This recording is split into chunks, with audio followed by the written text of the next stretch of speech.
And I spent the day driving home from my friend's house in Augusta. Mother's Day is a very interesting time of year for me, I guess, because some people know, some people don't. I lost my mother 32 years ago at the age of 8 when I was in third grade. So it's very interesting as I'm talking to my sons and we're driving down the road and it's just peaceful, it's just rolling meadows and it's just a tranquil time. And I didn't feel like I needed to speed or be in any hurry to get home. I was just kind of chilling, doing us.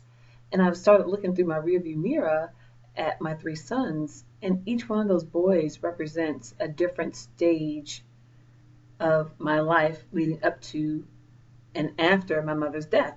So I looked at my 7-year-old Chase, and I'm going, wow. The last time I saw my mother alive was like a year before she actually died. So I was 7 the last time I saw my real mother.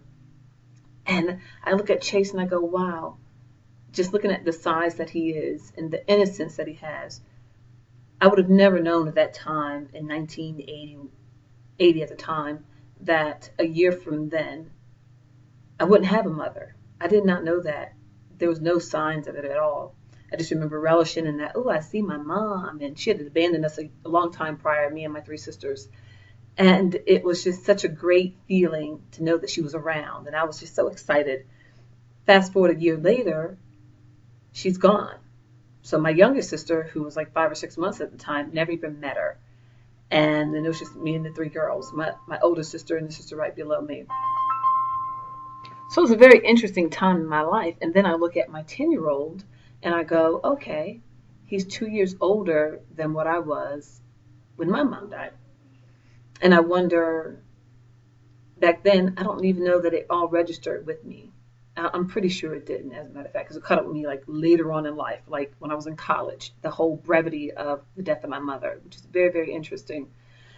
Then I look at my 17-year-old Justin and I go, gosh, if you rewind time, there's a bunch of things I would have liked to have shared with her, would have liked to have seen and done together with her.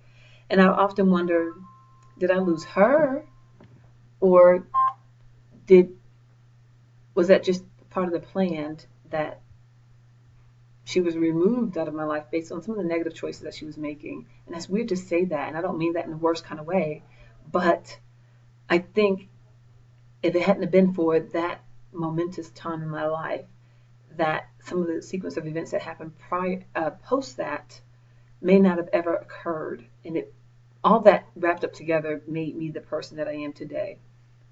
Good, bad, ugly, or indifferent, but it did. And I just have these moments where I go, wow. It was very interesting being an adopted child growing up. Even though I was adopted by a family member, not all four of us girls were adopted. Only two of us were adopted. And there was something to be said about every time we were out in public when I was a younger girl, my adoptive mom, who was a family member, she would always introduce me or my sister as Cathy's kids, who was my real mother, or, my adopted daughters, Althea and Rashida. And I could not stand that. I hated that. It was so insensitive to me. And I remember just crying to my older sister going, why does she always have to introduce us that way? Why can't we just be Althea and Rashida? Why do we have to be a label, like adopted kid? So I say that to say to all the parents, the mothers, the fathers, the whoever's who choose to foster or adopt a kid, definitely be heart sensitive to labels and how you phrase and package introducing the children into your world or introducing them to others. Because there's still a part of me that's still a little tender when it relates to that, even to this day, because it stood out so much in my mind. And it was very saddening to me. With all that being said, I guess this message is just to say, celebrate the life that you have. Who knew that my mother died, I think she was like 28 years old, that I would have this weird distinction of having outlived my own mother, and now I'm 40. Who wants to have that distinction? But it is one that I carry. And, there's a lot of times, even when I was younger, my new mom would say, I wonder if you would act that way if you were with Cathy or you were with your real mother. I don't know how it would have been with my real set of parents. I don't know. It's something that I will always wonder, would she be happy with the person I became today? Do I look like her? Do I smile like her? Do I act like her? Where do I get certain mannerisms and behaviors from? You always want to, that's always within me to want to know that. And I will never know the answers to that. So, when you, as mothers today, I say, look at your kids and find the you in each one of your kids, and celebrate the, the uniqueness of who they are and share every moment. I had a breakthrough with my oldest son. He asked me some advice about a little girl.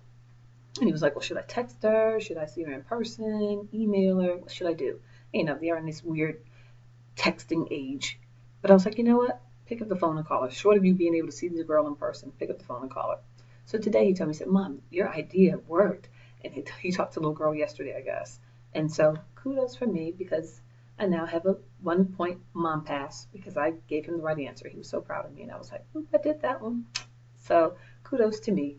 But just celebrating life because you never know when it's going to end, and as I look back at my boys and I see the different stages and ages, and I reflect back to my life at those stages and ages, and it just went so fast, and you can't ever get that time back.